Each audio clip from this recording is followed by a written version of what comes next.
जय श्री राम। आइए आज सुनते हैं श्री शिव पुराण में पंचाक्षर मंत्र के जप तथा भगवान शिव के भजन पूजन की महिमा, अग्नि कार्य के लिए कुंड और वेदी आदि के संस्कार, शिवाग्नि की स्थापना और उसके संस्कार, होम, पूर्णाहुति, भस्म के संग्रह एवं रक्षण की विधि तथा हवनांत में किए जाने वाले कृत्य का वर्णन।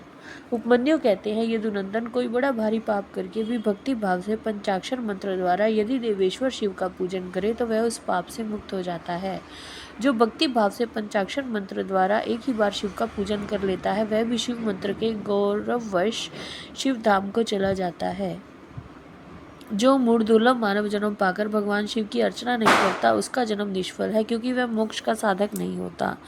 जो दुर्लभ मानव जन्म पाकर पिनाकमणि महादेव जी की आराधना करते हैं उन्हीं का जन्म सफल है और वे ही कृतार्थ एवं श्रेष्ठ मनुष्य हैं। जो भगवान शिव की भक्ति में तत्पर रहते हैं, जिनका चित्त भगवान शिव के सामने प्रणत होता है, तो जो सदा ही भगवान शिव के चिंतन में लगे रहते हैं, वे कभी दुख के भागी नहीं होते। मनोहर भवन, हाव भाव, विलास से विभूषित करुणी स्त्रियां और जिससे पूर्ण तृप्ति हो जाए इतना धन, ये सब भगवान शिव की आराधना के फल हैं। जो देवलोक में महान भोग और राज्य चाहते हैं वे सदा भगवान शिव के चरणार वृंदों का चिंतन करते हैं। सौभाग्य, कांतिमान रूप, बल, त्याग, दया भाव, शूरता और विश्व में विख्याति, ये सब बातें भगवान शिव की पूजा करने वाले लोगों को ही सुलभ होती हैं। इसलिए जो अपना कल्याण चाहता हो उसे सब कुछ छोड़कर केवल भगवान शिव में मन लगा उनकी आराधना करनी चाहिए। जीवन बड़ी तेजी से जा रहा है, जवानी शीघ्रता से बीतती जा रही है और रोग तीव्र गति से निकट आ रहा है। इसलिए सबको पिनाक पाणी महादेव जी की पूजा करनी चाहिए जब तक मृत्यु नहीं आती, जब तक वृद्धावस्था का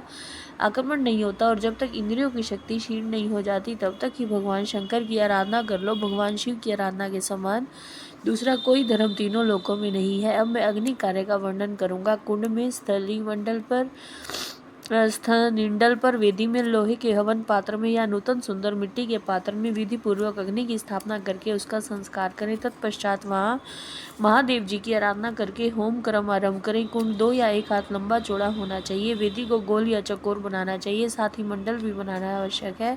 कुंड विस्तृत और गहरा होना चाहिए। उसके मध्य भाग में अष्टदल कमल अंकित करें। मैं 2 या 4 उंगल ऊंचा हो। कुंड के भीतर 2 बित्ते की ऊंचाई पर नाभि की स्थिति बताई गई है। मध्यमा उंगली के मध्यम और उत्तम पर्वों के बराबर मध्य भाग या कटी भाग जानना चाहिए। साधु पुरुष 24 अंगुल के बराबर 1 हाथ का परिमाण बताते हैं। कुंड की 3, 2 या 1 मेखला होनी चाहिए। इन मेखलाओं का इस तरह निर्माण करें जिससे कुंड की शोभा बढ़े। सुंदर और चिकनी बनाए उसकी जिसकी आकृति पीपल के पत्ते की भांति अथवा हाथी के अधरोष्ट के समान हो।